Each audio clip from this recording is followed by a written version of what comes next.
Segundo dados do Centro Nacional de Estatísticas da Saúde, 5% das crianças usam antidepressivos e 6% tomam medicamentos para transtornos de déficit de atenção e hiperatividade.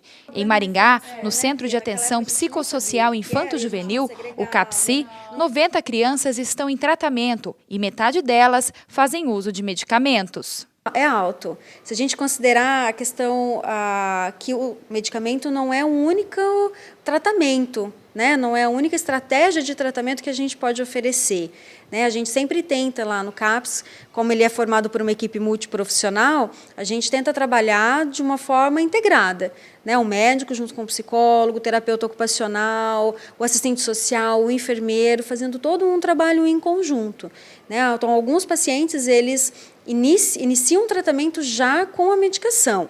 Outros, a gente leva um tempo até avaliar se essa medicação seria ou não tão necessária. Para o psiquiatra Luiz Fernando Colibava, deve-se ter muito cuidado na hora de indicar medicamento às crianças. A primeira coisa que a gente tem que entender é que medicação é custo-benefício. A gente só vai utilizar quando o benefício for maior que o prejuízo.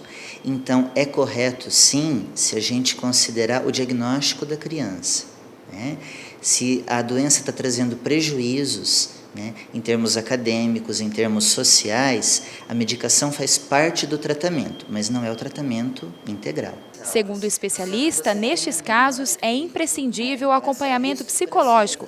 Quem concorda com ele é a psicóloga Karina Benetão. Sem dúvida, o medicamento ele entraria como uma medida de contenção dos sintomas, né? Ele ajudaria o organismo a entrar em um equilíbrio, a estar suprindo uma defasagem de neurotransmissores, que no caso da depressão, por exemplo, uma serotonina, dopamina, né? E ele, em muitos casos, ajuda o paciente a estar dando uma melhor resposta ao tratamento psicológico, né? Então, no caso do acompanhamento conjunto com o profissional, né, com o medicamento e o profissional, a evolução do quadro é muito satisfatória. A psicóloga explica que os pais e educadores devem estar sempre atentos, pois os sintomas das doenças psicossomáticas em crianças são diferentes dos manifestados em adultos. E os sintomas podem variar desde manifestações orgânicas até psicológicas, né? Como o próprio déficit de atenção e hiperatividade, agitação motora, né? A inquietação, medos, né? A criança começa a manifestar alguns medos, distúrbios do sono, como a insônia, alterações no peso, ganho ou perda de peso. Às vezes a criança começa a ficar mais irritada, mais nervosa, mais agressiva, queda na produção na escola, né, no rendimento escolar, ela começa a baixar as notas e até mesmo ideias e comportamentos que põem a própria vida em risco, né? Ela se coloca em situações de perigo.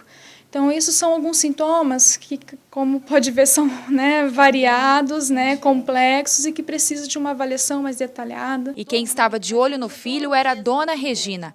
Ela observou que o menino de 10 anos estava com dificuldades na escola.